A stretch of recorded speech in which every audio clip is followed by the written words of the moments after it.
跟住今 part 咧，我哋會講嘅咧就係一個叫一開始叫阿列紐斯方程嘅嘢啦。啊，咁其實呢嚿嘢咧就唔係好複雜嘅啫，但係咧嗱，我諗呢啲咁多啲嘢，呢啲就唔詳細講啦。最主要就後邊呢一條式喺你嗰份嘢第七頁入邊嘅呢一條式啦，又或者咧係下邊嘅呢一條式。嗱，咁阿列紐斯方程咧，通常咧就你要記嘅咧就最主要就係記兩隻嘢嘅。第一就係嗱，因為你如果睇啲題目咧，好多時佢係會俾嗰條式你㗎。例如下邊呢一題啊，你見到佢俾咗個阿列紐斯方程 log K 等於呢一嚿嘢你咁樣㗎，係咪？啊，咁個 R 係咩？T 係咩？EA 係咩咧？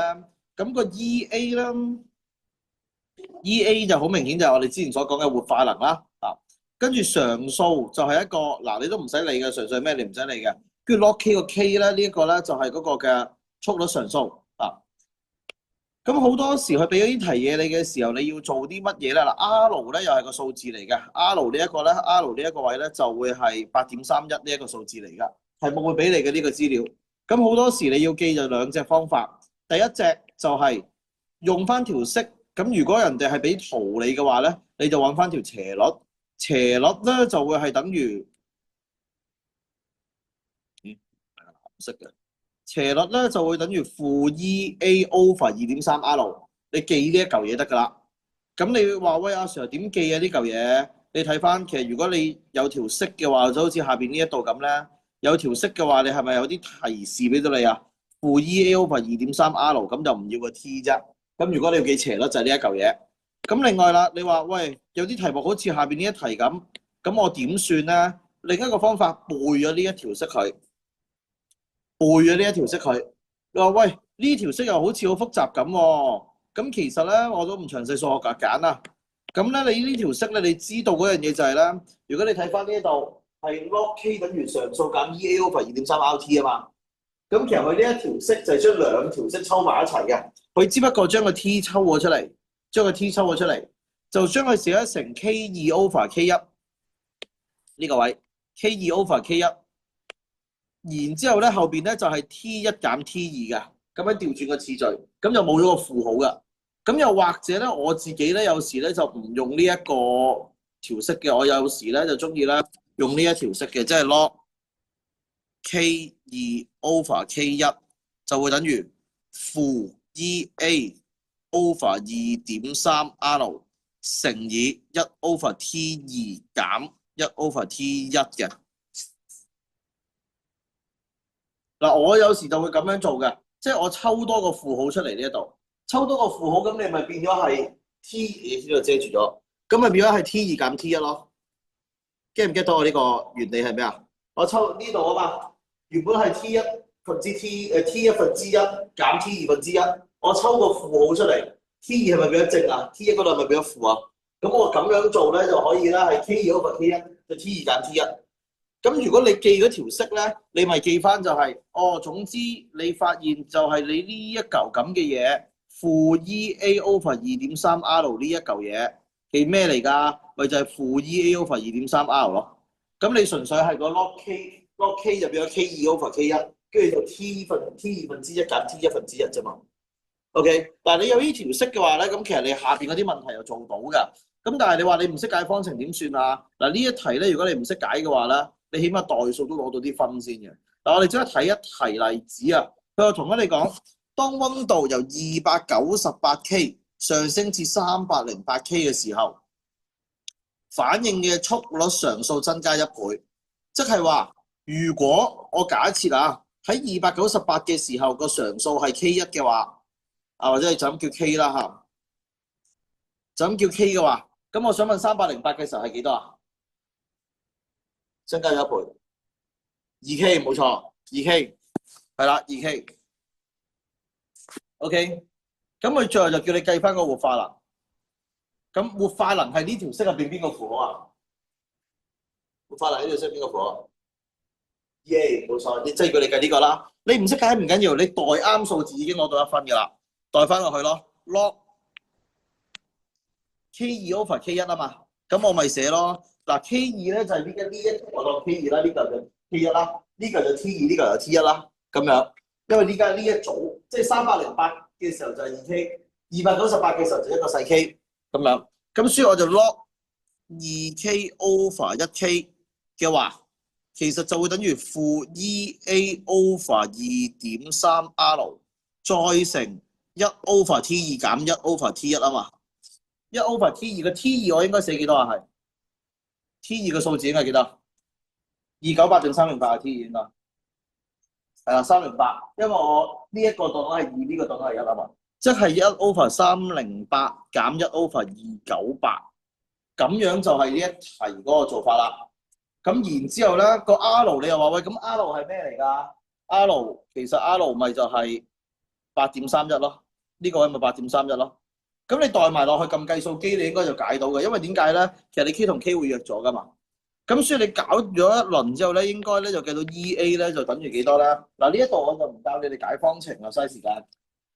係啦，咁你所以嗰個咧就應該係你計翻個 EA 咧就係52.8個 K Joule mole 負1嘅。咁但係你話喂，你解方程解一輪先攞1分呢個答案，你如果就係列到條式嘅話都有1分嘅。再唔係，如果你唔肯定你啱唔啱嘅話咧，我會建議你保守啲。最好嘅做法咩咧？你先 exactly 將上面條式呢一條有埋 K1、K2、T1、T2 嘅寫咗出嚟先，跟住再代啲數字落去。嗱，呢個時候咧，咁就試一試呢一題啦。啊，試一試呢一題，我俾你試一試列一列條式。嗱，不過仲有一樣嘢你係要知道㗎，個就係咩咧？就係咧呢一個度啊，今次呢一個度啦，咁我哋呢個 T 咧一定係要 K 做單位嘅。咁所以個度咧，我哋咧要加翻一個273呢個數字俾佢。呢個度我要加翻273俾佢嘅，因為我加273咧，先可以將佢變咗做一個我哋叫做個單位係 K 啊。啊，如果你讀 physics 啊嗰啲就知 K 係咩嚟㗎啦。大家 K 都係個單位溫度嘅單位嚟嘅。但係唔讀 physics 嘅話，你最緊要記住 degree C 呢一個 degree Celsius 呢一個，咁就係要加273嘅公式。如果你見到個溫度係呢個嘅話，好，咁依家你試下列一列條式先。用翻，首先揾翻邊個係 K1，邊個係 K2，邊個係 T1，邊個係 T2。咁咧，例如呢一度啦，咁你要做嘅咧就係嗱，因為佢題目俾你係咩？嗱，呢一條係嗰條式啦。咁如果你記嘅話就係負啦，不過記得唔好漏咗個負喎。負2.3R 咁樣 EA 呢成嚿嘢，咁記得前面有個負號，跟住就 T2 減 T1啦。啊，咁樣。好，咁我哋代翻啲數字落去嘅時候，首先咧就 log K2 over K1。其實佢依家講緊咩咧？就話喂，依家咧就有嚿嘢個活化能咧就係 EA 啦，呢一嚿嘢係 EA 啦，呢度係個 EA 咧就係咁樣嘅，咁就話呢個反應喺27度嘅時候就 K1，計算喺30度嘅時候，佢嗰個嘅速率常數37度，咁我就假設兩個情況啦，呢一個情況我叫 T1 嘅時候佢就 K1，喺 T2 嘅時候咧佢咧就叫做 K 啦，咁樣好冇啊？咁所以你 K over 或者 K2 啦嚇。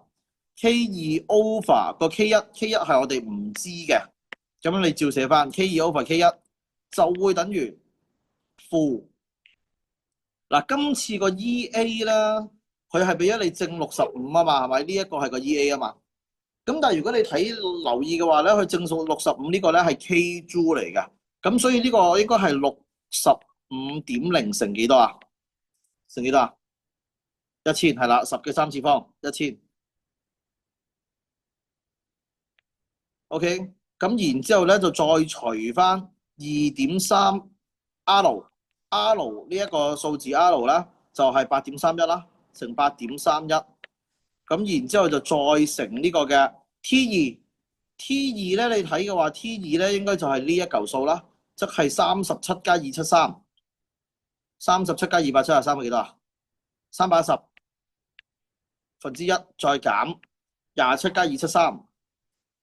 300%就咁樣㗎。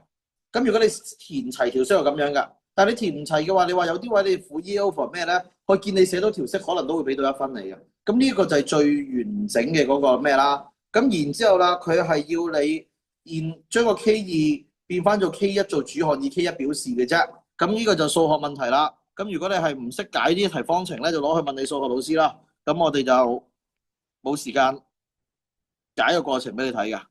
咁呢一題就係個答案啦。總之你調晒啲主項之後咧，咁個 K2就係2.32嘅 K1，咁但係佢牽涉到 lock，即係你首先撳機撳晒呢一度，跟住就 shift lock 呢個答案，然之後再將 key 一掉過去，咁就係嗰個做法啦。咁大約就係咁呢個。咁亞列紐斯方程你要識嘅就係呢一度嘅啫。咁如果你好想攞高成績，咁就都唔係上呢個班啦。呢個班我諗都係大約，都係我話呢個上完呢個班目標就係20分入邊，你每一課可以攞到8分咯。20分入邊攞8分嘅目標嚟嘅呢個係，你再進階啲要靠自己噶啦。你做多啲就識噶啦，識再問我。好，後邊嗰題咁我就翻去你自己做啦。嗱，後邊嗰題有啲唔同嘅。咁今次呢個咧計就係要計斜率嘅，咁都係嗰個啦。如果計斜率嘅話咧，咁就要睇翻上面嗰條式啦，即係呢一度斜率就係負 EA/2.3R 啦。咁你就自己知道有時間再做翻。好，咁接住落嚟咧就講下一 part 催化劑個 part。嗱，催化劑呢一 part 咧都係經常會考到㗎。首先，催化劑嘅定義又係一定要識嘅。催化劑係提供乜嘢較低嘅一個路徑俾佢進行反應啊？係，冇錯，提供一個活化能較低嘅路徑俾佢進行反應。即係話催化劑嘅作用咧，就唔係話我降低個能量，所以等佢易做咗。催化劑嗰個純粹係我俾佢行第二條路，即係簡單應該行條捷徑咁樣。嗱，但係佢行條捷徑嘅時候咧，好多時我哋話能線圖要留意㗎。如果嗰樣嘢牽涉到催化劑嘅話，佢一定係有個小波峰嘅呢一個位啊，一定要畫到呢一度。能線圖我哋琴日講嘅時候就話反應物生成物就咁一個波就得啦嘛。咁但係如果佢牽涉到催化劑嘅話咧，即係佢中間行咗條捷徑，點樣行捷徑啊？咁你係要有條容易啲嘅路啦。咁呢一條佢俾佢行嘅呢一條路咧，就係去個中間睇，即係話中間佢會變咗第二樣嘢先，咁再去嗰度㗎。咁所以逢親有催化劑，中間一定要有個粒粒地嘅風㗎。咁至於你話，喂係咪一定要呢個高過呢個啊？唔一定嘅，你調轉都差唔多冇所謂。總之你畫到俾人睇有個波仔就得㗎啦，咁樣。好，咁呢個就係活化能嗰個啦。咁我哋話活化能嗰個咧，個 E 嗰個嘅冇催化劑啦，因為佢提供個活性活化能低啲啊嘛。咁所以原本你會睇到原本個反應嘅活化能咧，即係第一個風呢個係冇催化劑嘅綠色呢條冇催化劑嘅時候，佢嗰個嘅 EA 咧就會係喺咁大嚿啦。呢一嚿就係佢個 EA 啦，呢一度。咁但係當佢做咗催化劑嘅時候咧，應該會矮咗㗎，即係話佢有催化嘅時候咧，嗰個 EA 咧就變咗就咁多嘅啫。咁所以就低咗嘅個活化能應該係嚇。咁呢個要留意翻。好，除咗呢一幅圖之外，第二幅圖咧就叫做呢個嘅麥克斯韋波爾茲曼分布曲線圖。嗱，幅圖你覺得如果我用咗催化劑，嗰啲粒子能量有冇多到嘅先？係啦。我用個催化劑，其實啲粒子能量佢原本係咁多能量就咁多能量，佢唔會話我有催化劑啲能量多到嘅。而粒子嗰啲，所以呢一幅圖係冇變嘅，變嘅只會係呢一個位嘅啫，呢兩個位啊，或者用兩隻色啦，變嘅只會係呢兩個位嘅啫。好，首先黃色呢一個就係冇經催化嘅時候，冇經催化嘅時候，咁佢自然咧就會係高啲要求啦，佢嗰個活化能。因為啱啱我哋睇翻上邊都係啦，如果冇催化劑嘅時候，其實嗰個嘅活化能咧係要多啲嘅。咁但係當我經過催化嘅時候，其實個活化能係低咗啊嘛，即係話佢要求佢做到反應嘅能量少咗。咁你話喂，咁佢褪前咗，即係話當個能量要求個動能要求低咗嘅時候，其實喺下邊係咪多咗粒子係可以做到反應啊？原本淨係得斜線嗰啲係可以夠能量做反應嘅啫，依家我降低咗個活化能。咁就變咗成球黃色嗰一 part 都夠做到反應啦。咁呢個咧就係嗰個曲線圖發生緊嘅事。OK，嗱咁呢個就係催化劑講嘅嘢啦，最主要。咁我哋即刻睇下啲題目。嗱，即刻睇下啲題目。我想你即刻做後邊呢一個2017年嗰題。嗱，同埋睇清楚題目啊！呢個題目叫你在同一草圖上，即係話你喺一幅圖上面畫兩條線嘅。係啦，睇一睇佢好似好多嘢咁，但係其實唔難嘅呢一題。好，搞掂未？咁我哋好快睇一睇啦。如果我哋畫個草圖，首先咧第一步咧，咁一定係畫翻啲縱軸橫軸先啦。呢題其實佢都寫好多嘢咁啦。咁但係佢又俾個反應你，純粹係叫你有用催化劑同冇用催化劑嘅分別。一條線就係咩咧？首先佢就同你講，用虛線啊，就表示呢個有用催化劑嘅；另一個沒有催化劑就用實線嘅。咁所以首先我哋要畫嘅話咧，點都係畫翻嗰個嘅坐標先啦，唔係畫翻個 X 軸同 Y 軸先。打橫嗰條軸我哋琴日講咗㗎啦，嗰條咧就叫反應坐標。打直嗰條軸咧就係個勢能勢能嚟嘅。唔好寫錯動能喎，你寫錯其他就唔得㗎喎。咁你啲人好懶啊，你寫 P.E. 咧都得嘅嚇，因為如果你喺 physics 咧，你都知勢能即係 potential energy，你寫 P.E. 簡稱咧，佢都會俾分你㗎。好，咁依家有兩條線喎，有一條冇催化劑嘅。咁嗱，記得我哋要留意多一樣嘢，題目俾多一個資料你嘅，千祈唔好錯啊！呢個佢俾你個資料係咩咧？呢一個係一個負嘅 delta H，即係吸熱定放熱反應，係一個放熱反應嚟嘅。呢個反應係，如果佢係一個放熱反應嘅話，咁即係個生成物應該係低過個反應物㗎。咁即係話原本喺度，最後應該就喺度嘅。OK，呢個就係個反應物。呢個就係個生成物 ，OK， 好，跟住畫翻兩條線，一條冇催化劑嘅時候，冇催化劑嘅時候，你就一個波咁樣咧就搞掂㗎啦。但係如果你係有用催化劑嘅話，咁佢要你虛線啊嘛，咁你咪畫個虛線咯。咁記得個虛線要有兩個波咁樣，咁樣個3分攞足㗎啦，咁樣就攞足㗎啦，勁廢1分坐標X Y 啱咗，1分一條線。咁樣，咁就3分嘅啦。好，搞掂係咪呢個？下邊呢題4分添，叫你用一個嘅麥克斯嘅唔知咩分布曲線圖啦。咁總之你記住都係嗰幅咁嘅畫圖噶啦。解釋下點解用咗催化劑個反應快咗。咁首先第一步即係要你畫幅圖出嚟先啦。嗱，幅圖你唔好睇小佢係值2分㗎。你試下唔睇，然之後畫一畫幅圖出嚟。嗱，仲要係關催化劑事嘅，咁所以你要畫一畫幅圖。點樣可以顯示到同催化劑有關咧？好嗱，咁嘅話咧，幅圖應該就好易畫啦。你畫到條咁嘅死樣嗰條嘢咧，咁已經有1分嘅啦。好，咁但係你要寫埋嘅就係嗰個 X 軸同 Y 軸係乜嘢？嗱，首先呢一個打直嘅，我哋琴日講咗嘅啦，就係粒子數目有幾多粒子數目就喺呢度。打橫嘅嗰個，我哋講嘅今次係動能有幾多嘅能量啊？動能喺呢度。咁但係今次咧，因為佢要同你講關催化劑事，咁所以你要顯示多一個資料俾佢嘅，就係如果一開始個 E.A 喺度嘅時候，E.A 喺度嘅時候有催化劑嘅時候，個 E.A 會變咗乜嘢？喺邊個位有催化劑嘅時候個 E.A？ 左邊定右邊？左邊冇錯，你畫埋呢個，我哋叫 E.A time， 咁你可以喺下邊括住嘅，有催化劑。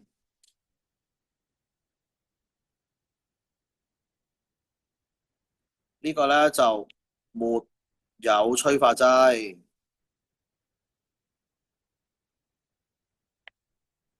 咁樣嚇。好啦，咁你寫完呢個之後，你記得喎，唔好以為就咁就完咯喎，人哋叫你解釋喎，你用埋文字解釋嘅喎。好，咁你覺得你會點解釋？首先第一樣，你要解釋嘅應該係咩位啊？要解釋應該係首先你要話有催化劑，所以會發生咩事啊？唔係嗱，就咁寫活化能下降咧，就攞唔到分。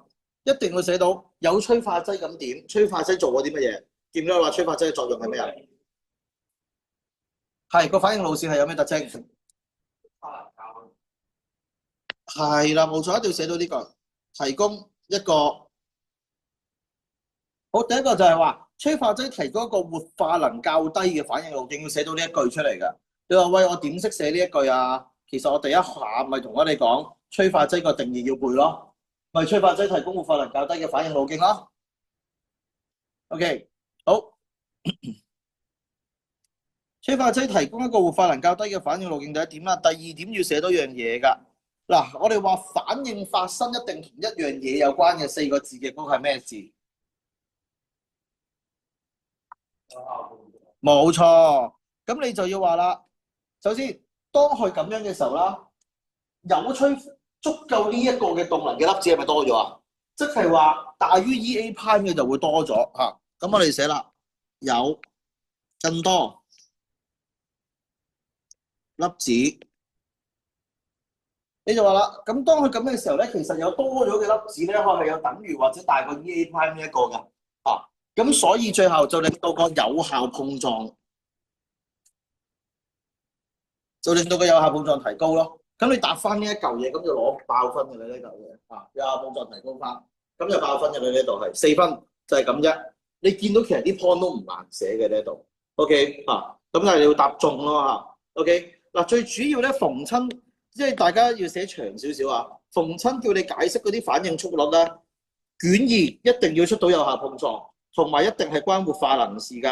啊，活化能，咦咁樣。一定係關有效碰撞同埋個活化能事嘅，一定關呢樣嘢事嘅。OK 啊，呢個咁有4分喎呢一題。咁當然啦，唔係年年都出啦呢啲題目。你諗下呢度一題4分，一題3分，求其撞中一題你都有幾分啦。好，跟住我哋翻返去呢一題第9頁嗰度。嗱，好多時呢一題咧又係每年都問咁滯㗎啦，或者隔年問嘅。咁催化劑呢度佢就問：喂，究竟多孔結構有乜嘢優點咧？第一個嚇。多孔即係咩咧？即係好多時我會整啲網狀咁嘅形狀嗰啲咧，咁就等啲嘢可以喺中間穿過到佢。佢就話點解我用個多孔而唔係一嚿大嚿成粒嘢咁樣嚟做個催化劑咧？係啦，最主要一定係咁嘅，提高或者增加嗰個嘅催化劑嘅表面面積。勁多年都係咁答㗎啦。我之所以用多孔，或者你話點解我要粉狀嗰啲，都係同一個原理嘅啫。無論係多孔結構啦，抑或係人哋問你點解我要用粉狀嘅嘢啦，都一定係因為我要提高催化劑表面面積。提高表面面積有乜嘢作用？嗱，你嗰1分就係咁答係答唔到㗎。提高表面面積咁有咩作用啊？係跟住提升呢個嘅催化效能，或者你話加快反應速率都得。因為咧，我哋答卷2咧要個要求高少少噶啦。嗰1分咧，你要寫到佢其實個多孔就係俾多啲催化面積，但係嗰個嘅表面面積其實係唔係一個優點嚟噶嘛？我表面面積有咩好處啊？最終個好處都係提高個催化效能。但係你話我就咁寫加快反應，咁又表示唔到你係同化學有關，你有讀書啊？咁所以一定要咁樣寫嘅。好，第二個，好多時我哋話啦啊，咗我哋嘅催化效能啦。就會係呢個長期用嘅時候會下降嘅喎。點解催化效能會 keep 住下降啊？嗱，明明我哋話催化劑自己唔會做反應啦，但點解催化效能會下降，或者係點解我要定期換嗰啲催化劑嘅？永遠都係答嗰樣嘢嘅啫。係啦，俾乜嘢毒化？冇錯，一定要寫到。因為當我會長期用嘅時候啦，個催化劑啦。係會被呢個嘅雜質毒化嘅。嗱，呢個又係要溫書嘅，呢個一定要寫到啊。其實都唔使溫嘅呢個，你做多幾年就識噶啦。被雜質毒化，咩叫被雜質毒化啦？即係簡單啲講，就係俾雜質污染咗。咁你有啲人就咁寫被毒化咧，係冇分嘅。你要寫俾咩毒化？被雜質污染咧，寫專業少少寫毒化啦，咁就肯定有分。被雜質污染我都唔肯定佢俾唔俾分你啊，係啊。咁你又唔好博啦，呢啲幾隻字呢兩項。喂，呢題咁嘅嘢咧，其實隔年就考嘅，或者每年都考2題其中一題㗎。嗰度1分㗎啦，又係啊。咁所以呢個嗱，催化劑呢幾分係易攞嘅，呢幾分易攞嘅，每年都一定有催化劑嘅考㗎。爭在係1分定係4分嘅啫。咁係咯，希望大家好彩啦嚇。好，催化劑呢一 part 有冇大問題？因為小問題我都唔會解答你㗎啦。好，跟住下個好快啦，我哋再去做哈柏法。哈柏法攞嚟整乜㗎？冇錯，胺。哈柏法就係製造胺，或者我哋話一個叫用嚟做一隻嘅合成肥料嘅。我之所以用胺咧，就係因為佢要攞嚟製造一隻嘅合成肥料。咁而好多時咧，我哋嗰啲嘅肥料咧，都係要用到胺喺裏邊㗎。咁胺嘅嗰條唔係哈柏法嘅嗰條式咧，你係需要背㗎。你除咗係需要背 N2 同3個 H2。就出 2個 NH3呢一條式之外啦，嗱呢一個係容易啦，係咪？呢個容易啦。你下一個要背嘅，你仲要記埋嘅就係佢嘅催化劑係鐵粉。另外佢嘅溫度係要400至450度，200個大氣壓力。呢3個數據你都需要背㗎。咁至於你話右邊個 delta H 係負92，使唔使背啦？唔使背㗎。DSE 個文件寫到明係唔需要背呢一嚿嘢。不過你要知佢係一個放熱反應咯。咁我諗呢個應該都知㗎啦。呢一個係放熱反應咯。咁你要知呢幾個啫。咁你話呢幾個數字你真係好難記喎。我自己通常有張貓紙咧，考卷二之前咧，即係臨考前一刻仲係攞嚟死背嗰啲數字啊咩成嘅。咁然之後咧，記咗呢啲數字佢啦，跟住一開到跟住考嘅時候一見到份卷，見到有啲題你直接寫個數字落去先，咁又跟住又唔使記得都得㗎啦。係你問我永遠都唔記得㗎，係呢啲數字點記嘅？呢啲死記呢啲數字。好，背咗佢呢條式。咁你就要知道啦，咁嗰啲 N2 同 H2 喺邊度嚟嘅咧？我哋話氨呢隻嘢 NH3 咁鬼死重要，咁但係氨其實氮氣大家都知啦，氮氣又喺邊度最多啊？係空氣最多幾多個 percent？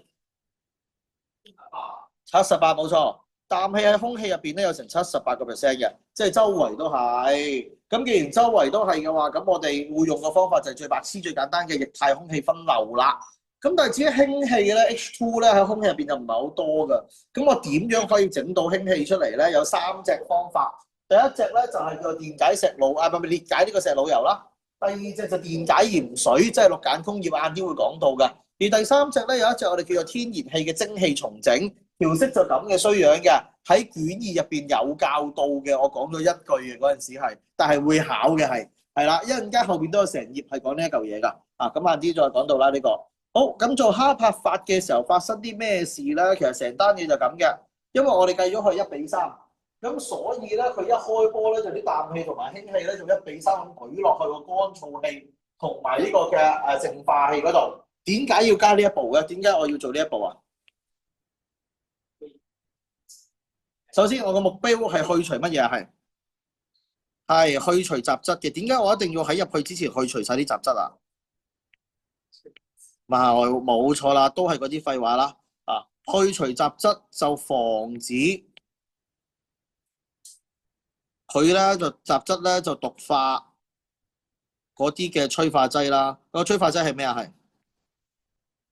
係啦，鐵粉防止毒化嘅催化劑啦。跟住就加壓，加完壓就懟落去一個換熱器，又加熱又整凍佢，咁樣催化室整完之後，冷凝器最後整翻個液態，我哋收集翻嘅。大約就係咁樣個過程。好，咁啱啱我哋都知啦，我哋要嗰個嘅嘢咧，如果你記得嘅話咧，溫度咧佢就揀咗400度至到450度，而呢個嘅大壓強咧就200個大氣壓力。咁點解揀呢樣個嘅 situation？ 點解揀呢個咧？首先我哋就係啲人之所以揀呢個，梗係試咗無限咁多㗎啦，嗰啲咁嘅工廠啊，嗰啲廠家，你估佢考慮嘅係邊3個條件？係最主要就係錢嘅，安全都唔係佢哋最主要考慮嘅位之一嚟㗎。你作為個開廠嘅老細咧，一定最主要就係錢，就係個經濟。好，第二樣嘢，你覺得如果你10年先整到一嚿錢出嚟，冇錯，個時間係啦，個時間即係佢唔係淨係識時間嘅，我哋要寫嘅係個速率係啦，反應速率個速率。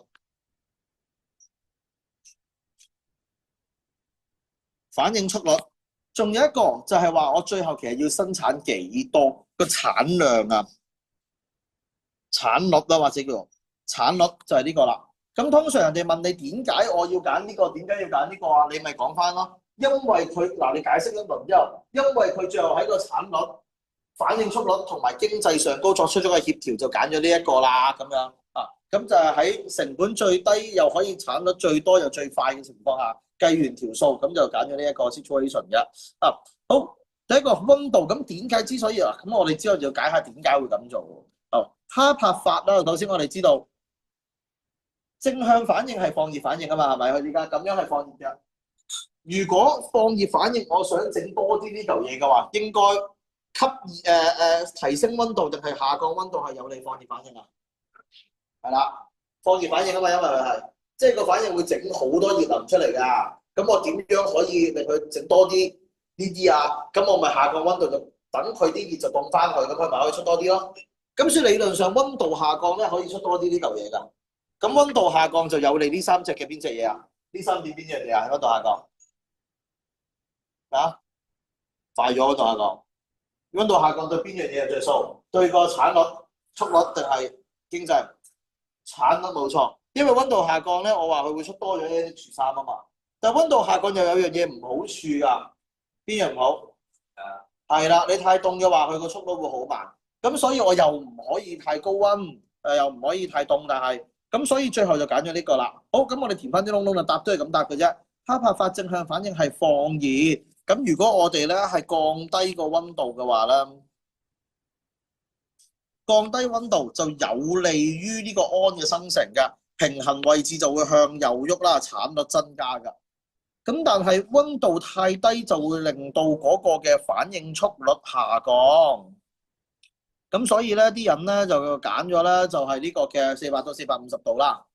好啦，至於壓強嗰方面咯，200啊個大氣壓力點解咧？我哋又睇一睇翻條式啊。記唔記得我哋話平衡位置嘅時候咧，壓強我哋又取決於究竟嗰個嘅反應咧有幾多摩爾嘅氣體啊？我哋睇下反應物有幾多摩爾嘅氣體啊 ，total 4摩，生成物幾多摩爾？入冇2摩，係啦。好啦，呢邊4，呢邊2，我提升壓強定下降壓強係會有你多啲呢嚿嘢出。冇錯，提升壓強逼啲，咁佢就會整少啲嗰邊。咁所以提升壓強就有利於呢一個嘅生產嘅，係咪？咁所以啦，喺我哋嘅壓強嗰方面，方程式左邊因為有4摩爾，右邊有2摩爾嘅氣體啦，提升壓強啦，就有利於呢個平衡位置向右喐，就增加到胺嘅產率。咁但係啦，個唔好處係咩咧？因為壓強要好高的話咧，我哋個成本同維修費咧，維修費咧都係好鬼貴㗎，好昂貴㗎。咁所以我哋咧就唔會去到超級高。你話1000個大氣壓力得唔得啦？200都好夠㗎啦。如果唔係咧，就呢個好高嘅。另外再加埋係牽涉到可能個安全性問題啦。好，最後催化劑，咁喺呢個反應咧，我哋就會加入鐵粉嚟做催化劑嘅。鐵粉嚟做催化劑嘅，加快個反應速率啦，可以啊。而且個鐵粉有個好處，個催化劑因為佢係俾第二個路徑啊嘛，佢所需嘅反應咧，亦都會個溫度係冇咁高嘅。好啦，個鐵粉我之所以呈粉狀，因為要大幅增加嗰個嘅乜嘢啊？係寫翻去啦，呢啲要識啦。提高乜嘢？冇錯。即係呢啲一定係咁樣填翻啲窿窿噶啦。啊，好，填到呢個之後，哈柏法咧又係個好嘢嚟嘅，因為哈柏法咧都係1至2年考一大題嘅。好，後邊你已經見到，我就 short 咗2大題俾你啦。咁但係因為時間有限啦，時間有限，我唔可以同你做晒咁多題嘅，我揀幾題講啦。嗱，後邊呢題先，2021年嗰個嘅呢一度。第一題我講咗點解要淨化㗎啦，喺之前嗰度。好，我哋即刻睇一睇呢一個啊。哦，佢就問你第二嗰個，解釋下點解要將未反應嘅 N2 同 H2 再次泵翻去個反應室？點解我呢度咧個反應室完之後個冷凝器呢度冇反應嗰啲，我要泵翻去？點解要咁做？嗱，我諗大家你諗都諗到嘅，其實呢一題咧，即係你都唔使識化學嘅常識都答到㗎。唔好浪費，節省成本，呢啲都係可接受嘅答案。但係如果你係寫重用嘅話，係唔得嘅。點解重用唔俾啊？知唔知？唔係啱啊，佢係重用啊，因為佢懟過去係人都知重用。咁你講唔到個重點喺工業學上高，即係你作為個做個化學嘅工業嗰度。咁我依家係知重用啊，咁你要講埋點解要重用㗎？最主要就係唔好浪費，減少浪費化學材料啦。減少浪費啲剩餘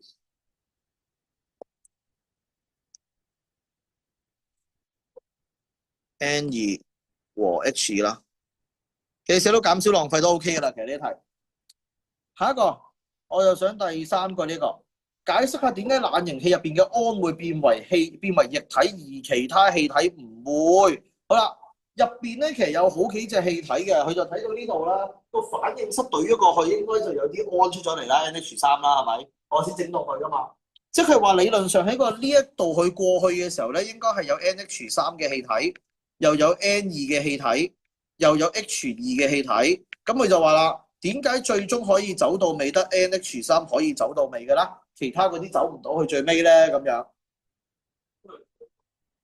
好，首先第一個由液體變氣體嗰個係乜點？係啦，沸點。所以你答嘅話一定係要針對個沸點㗎。咁依家呢個比較嗱，仲要喎，記得要做比較喎。依家係乜嘢同乜嘢比較啊？NH3 沸點比 N2 和 H2，你要咁樣比較嘅，因為依家我係由呢個變成呢個嘢啊嘛，即係呢個得呢兩個唔得，咁所以你個比較點咪呢個同呢兩個之間有咩分別咯？好啦，佢變到氣體，呢兩個變唔到，咁你估邊個個沸點係高啲咧？或者 NH3 嘅沸點比佢兩個係高定低？冇錯，你要答嘅就係因為 NH3 嘅沸點比呢兩隻嘢高，咁所以咧佢咧就會係液體啦，而剩低嗰啲咧就會係氣體啦，咁樣出現法。OK， 好，下邊嗰度唔講啦，其實都係答翻嗰啲嘢嘅啫。嗱，你見啦，你見下邊呢度一個可用嘅催化劑，咁你咪寫鐵咯。跟住下邊呢個，喂，畫翻幅圖解釋下點解催化劑之後個反應變快咗，咁咪同上面呢題幾乎係一模一樣咯，根本就係啊。咁我唔講啦。好，後邊嗰題你睇一睇佢會問乜啦，我唔講全部啦。咁就俾咗個咁嘅嘢你啦，咁樣活化能係咩意思？係咪又係寫定義啊？嗱，反而我想睇下呢兩個嘅第四嗰個，佢就話寫出喺哈柏法入邊用最佳個溫度壓強解釋下個條件。咁你要寫啲乜嘢嘢啊？你覺得係？係啦，3分你要寫到幾樣嘢嘅。第一就係話，我哋睇第4題啊。首先個溫度上高，我先講溫度啦。溫度400度，首先我哋話我要高溫定低溫啊？應該係嗱，我分析幾樣嘢。第一就係如果係平衡位置嗰度講嘅時候，因為個反應係吸熱定放熱，吸熱正向反應係吸熱定放熱咩話？係正向反應係放熱，咁所以理論上我要提高產量啦，下降個溫度啦，溫度下降啦，有利平衡位置。溫度下降咧，就有利個平衡位置向右移嘅。咁向咗右移點啊？就提高個乜嘢啊？係咁就可以提高咗 NH3個產率。OK， 咁呢個就第一個。咁但係啦，我話我哋會唔會係用好低溫啊？係唔會，因為太低溫啦，就會係令到佢係太慢啦。咁你寫翻去啦。溫度太低嘅話咧，反應就會太慢。咁所以我哋揀咗咧就係400度同200個大氣壓力㗎。好啦，第二就壓強嗰方面，壓強嗰方面提升壓強會令平衡位置向左定向右喐？冇錯，提升壓強就令平衡位置向右移，咁就可以提升咩？又係會提升 NH3個產率咯。但係壓強太高會令到乜嘢？OK， 嗱，寫到晒呢堆嘢之後咧，咁你又寫到呢題就孤寒啲嘅，咁佢要求都低啲嘅，其實唔使寫咁多。都因為呢題其實3分啊，佢要你做幾樣嘢嘅。第一，你仲要係寫出個最佳溫度同埋壓強㗎。咁所以你係必須要寫埋俾人睇。哦，溫度就會係呢個嘅400至450度，而個壓強就200個大氣壓力 ATM 㗎。咁樣你寫到晒出嚟，咁但係3分啫。咁所以呢堆你寫唔晒攞1分啦，你寫到差唔多樣都俾1分嚟㗎。呢堆又係啦，呢堆要寫晒啦個平衡位置嗰度。OK， 咁你見其實呢一堆嘢個3分，咪又係啱啱我講嘅下邊呢幾嚿嘢啊，又係好常考㗎。嗱，你預期話咧卷2咧，你真係你話卷二我唔背得唔得咧？你唔背，你做多幾次，抄多幾次，一定記得嘅卷二呢啲位。啊，卷二係都二則分嘅。咁因為佢份卷，即係佢一冊書考廿分啊！你諗下，你其他嗰啲一冊書都唔知有冇廿分啦，或者係散收散到幾冊書 cross 埋一齊。咁所以工業化學係二則分嘅，同埋好。最後啦，第五個呢個咧，咁佢就話喂，第五題，哈柏法入邊啊，用更多鐵嘅催化劑啊，可以增加氨嘅產率，啱唔啱咧？唔啱，點解？係啦，係啦，一定錯嘅一分嘅。咁但係你要解釋埋㗎，錯誤係佢唔會改變咩啊？係啦，而個產率其實係主要因為乜嘢而改變啊？係温度唔係，之所以壓強温度改變到，係因為個乜嘢改變到啊？平衡位置。所以如果你要最標準嘅答案咧，佢係要求你寫咧，催化劑就不會改變個平衡位置㗎。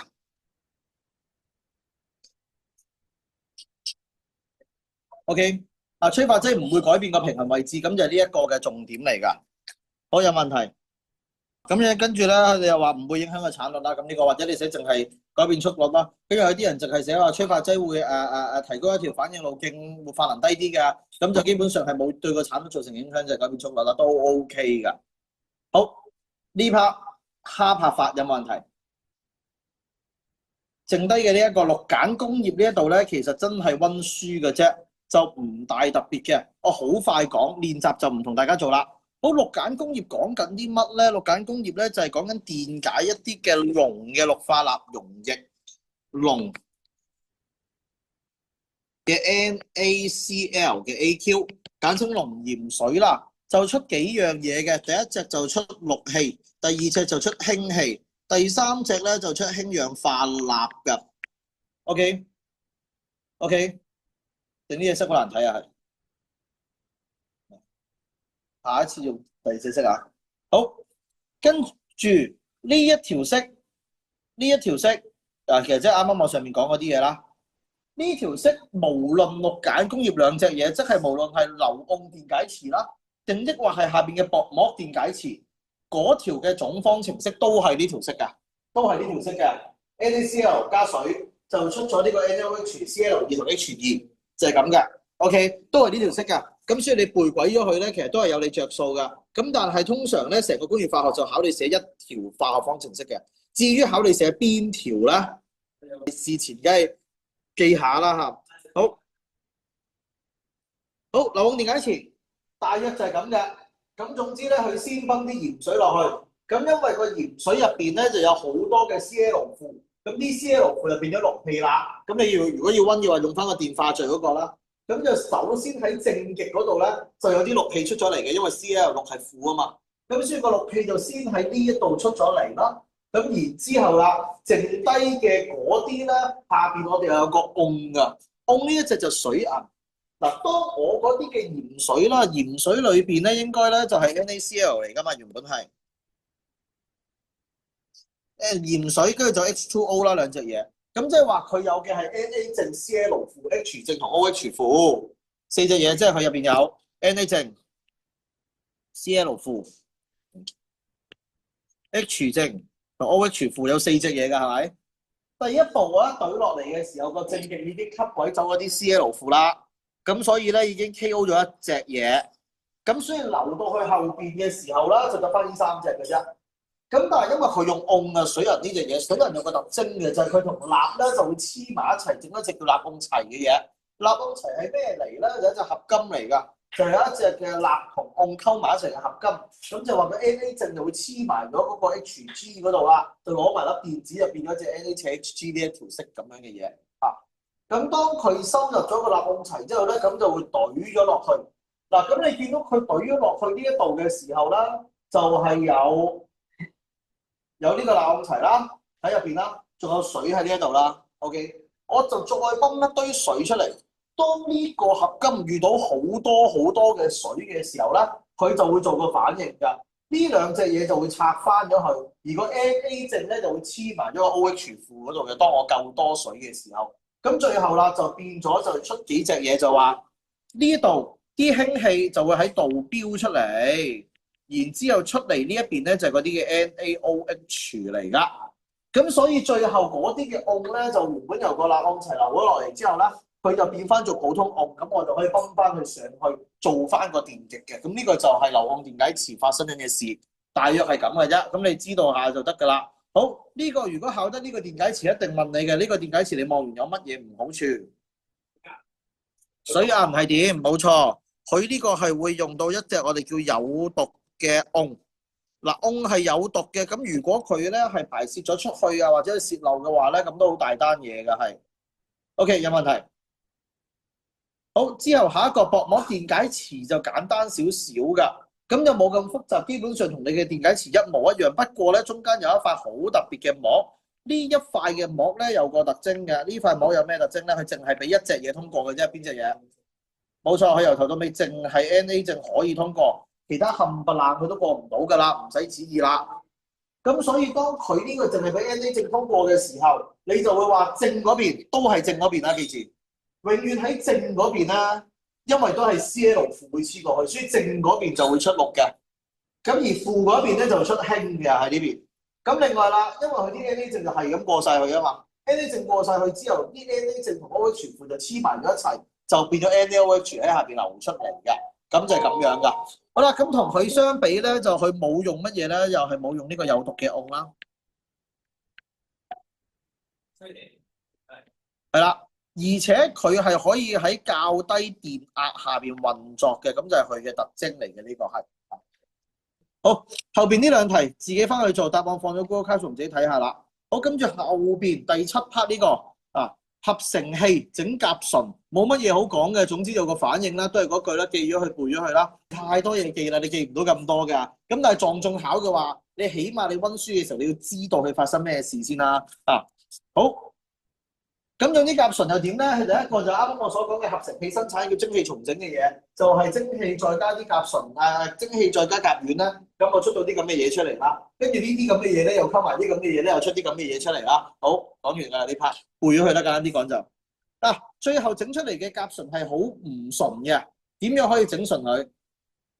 個純係指純淨純潔嗰個純，最後個甲醇係好唔純嘅，咁我點樣可以整純佢提純？點樣提純？即係好多雜質啊，溝埋好多撈教嘢啊嗰啲，冇錯，蒸餾。我會做蒸餾嘅。咁呢個嘅甲醇提煉嗰個，通常呢一 part 咧，佢好多時都會俾足夠資料你嘅，你睇翻啲題目。咁又或者有時佢好似下邊咁乜都唔俾你嘅嚇。Okay. 就溫書啦。但其中有啲題目都係送分嘅，但係你立落去你乜都唔識嘅話咧，都係送分嘅。例如甲烷，下邊呢一題啦。甲烷係可以生成呢個合成器啊，咁就問你甲烷喺邊度嚟嘅？牛放屁，我真係唔知俾唔俾分，我都唔知當年啲人俾唔俾分嘅。嗱，任何呢啲放屁啊、屎尿屁嗰啲，我哋有個 term 俾佢嘅，叫咩 term？梗唔係，冇錯，生物量。咁唔該，你哋如果真係遇到呢啲嘅時候，你唔好寫咩放屁啊、賴屎啊嗰啲核突嘢啦嚇。生物量，逢親講呢啲嘅 biomass 即係中文嘅。跟住寫方程式啊，呢堆一大堆，叫你解釋翻阿強啊咩成嗰啲，都係自己推翻出嚟。好，最後講埋呢一 part 綠色化學。嗱，綠色化學呢一個咧係每年必考，而且係最易攞分。我教咗俾你㗎啦，通常答綠色化學得幾個嘅啫。第一就原子經濟，第二就邊隻安全啲啊，或者有害嘅物料啊。第三咧就係用催化劑，同埋有冇可降解嘅物料，通常就揀咗嗰啲嘅。咁你哋好中意五花八門寫啲奇百門遁甲，我唔知你寫啲乜嘢出嚟嘅，寫到好高深咁嘅嘢咧，你唔好咁深啦，記咗呢幾個 point 佢啦。好，我哋即刻好快睇一睇啊！仲有講埋呢個，仲有一樣嘢叫原子經濟，啱講咗原子經濟。咩叫原子經濟咧？原子經濟就係將我嗰個叫做反應物入邊所有原子嘅總質量做分母，我最後 target 我要邊隻做分子。比如係咩咧？我舉個例啊，係。我用呢一個做例子啊 ，CH4 加 H2O 咁樣啦，啱啱嗰個 CO 加3個 H2 假設我依家其實我用呢個反應咧，我目標只係收集 H2呢一隻嘢嘅啫，我只係收集呢一隻嘢嘅啫。咁嘅話點樣計個原子經濟啦？佢個計法咧就會係等於咩啦？分母就係將左手邊呢度全部加晒去，即係12加4加18。OK，CH4 咧就係12加4啊嘛，即係16啦。H2O 就18啦，即係16加18。而分子咧，我就係淨係因為我淨係想收集呢個嘅啫，咁我就擺3個 H2，即係3乘2，3乘2。咁你再乘翻100%，咁你計一計呢一個啦，16加18幾多？34。34分之6，6除34係幾多？係17.6。哦，即係呢一個反應咧，如果我係用呢個反應嚟收集 H2 咧，就得17.6%啫，就係咁解。記唔記到？呢個就係個原子經濟啦，就係話其實佢都幾唔划算㗎，因為大部分嘅嘢原來都係出啲冇用嘅嘢嚟㗎。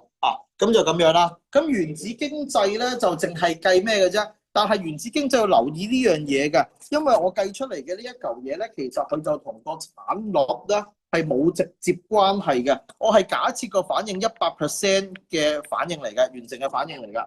佢同嗰個嘅產率係冇關係嘅，呢個要留意㗎。OK，呢個要留意㗎。好，咁我哋直接就睇一睇下邊一個答問題嘅方法。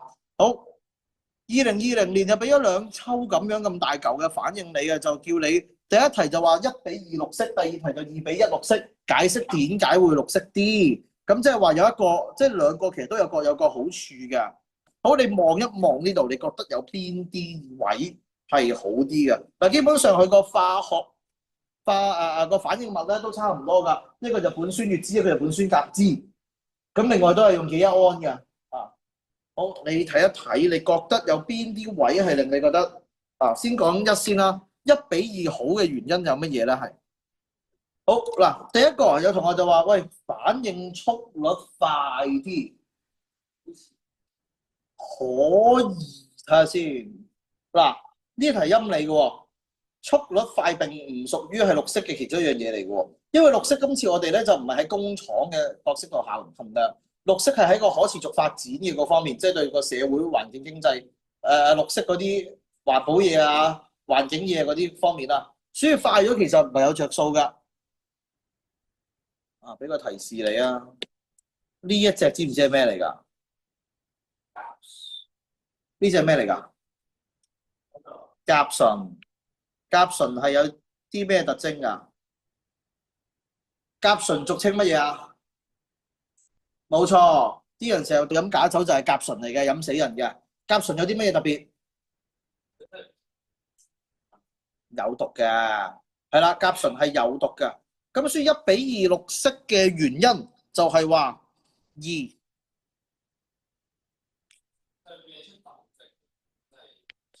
係啦，上面呢個 C2H5 就乙醇嚟嘅，係啦。你咧就話啦2會生成有毒甲醇 CH3OH 啦。咁樣寫完有冇分？攞到未？仲爭乜嘢？係1有冇啊？咁1沒有，一定要寫到個比較。OK， 咁樣就攞到分㗎啦。係啦，第二個，你可以用原子經濟又得，但呢題我睇嘅話咧，我會揀第二個嘅。通常有一樣係唔係原子經濟都仲要可能計下，有一個就易睇啲嘅。點解2好過1啊？環境啊嘛，我哋講緊200度好啲定50度好啲啊？你覺得？係啦，消耗能量啊！我哋講緊嘅係呢個咧，我講緊200度咧，其實係要開火咁滯。你50度可能開少少暖暖地都可以啦。咁所以你會話咧2:1啦。原子經濟都幾常出嘅呢個位係 OK。嗱，後邊嗰版仲有3題嘅俾你嘅，都係翻去做一做啦。咁然之後睇翻嗰個嘅 Google Classroom 嘅答案啦。OK， 嗱，成個工業化學就講完㗎啦。希望你哋翻去就温下書，做幾年嘅工業化學嘅題目啦。即係你起碼做2-3年啦。跟住睇下自己去到咩料，睇下有咩要温。20分入邊攞8分以上嘅目標應該係唔難嘅，8分係講真，試下去 OK。好，咁差唔多，今日呢一節就嚟到呢度。